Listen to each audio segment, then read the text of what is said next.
Hello once again, and this time I want to talk about something I've noticed. Sometimes you see critics of the MGTOW movement, the men going their own way movement, and it seems like one of the most inane criticisms of the movement of like, oh, this guy, he's not getting laid, and somehow putting a value that, okay, this person's, what he is saying is not, or is saying it's not important because they're not getting laid.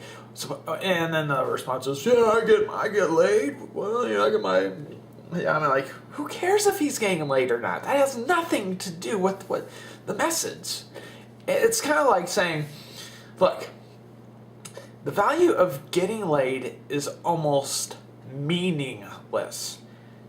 Because if you think about it, look outside your door. Just walk around the neighborhood. Do you see that dog out there? That dog. It's getting laid. Do you see that housefly that's flying around? That housefly is getting laid. Does that mean that there's any significance to the housefly because the housefly is getting laid?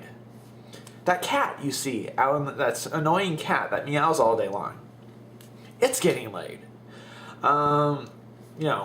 Pigs get laid. Horses get laid. Cows get laid. Almost every type of creature, animal gets laid. From the super, somewhat smart to the extremely stupid creatures are getting laid. In fact, from what I see, in humanity, I see people with, IQs of 80 or, some extremely people of low intelligence getting laid. So the point is, why are they putting a value on getting laid? There is no value to getting laid. If there was a value to getting laid, then we should have a picture of the common housefly, because a housefly gets laid all the time. Okay?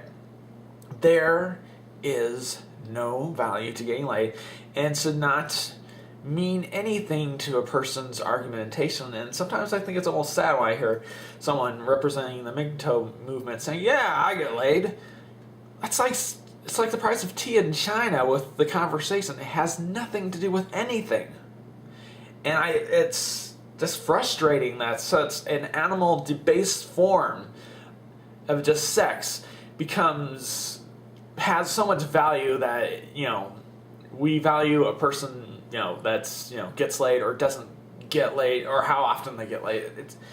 It's ridiculous. It's just frustrating that you see this. I'm like, it's an animalistic thing. We should not value it. It'd be like valuing taking our dumps. Oh man, you take the biggest dumps I've ever seen. Or, oh wow, you can urinate a stream 10 feet long. Wow, you're awesome. No. It's an animalistic behavior.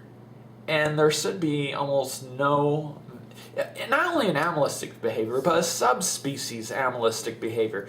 Things that barely even think are getting laid. And so I don't see why people harp so much on this, oh, he's not getting laid, or he's, or if he is, who cares? And to take away, first of all, it's an ad hominem, a lame ad hominem at that, but it's still, I'm like, it just perplexes my mind that, okay, therefore this person, because they may not be getting laid as often as they should, so therefore they have no value to what they say. All right, that's about it. And what just irritates me to no end when people say, oh, this guy's isn't getting laid. Who cares? Why does that matter to anything, to what they're saying? All right, that's it. Hasta. Bye-bye.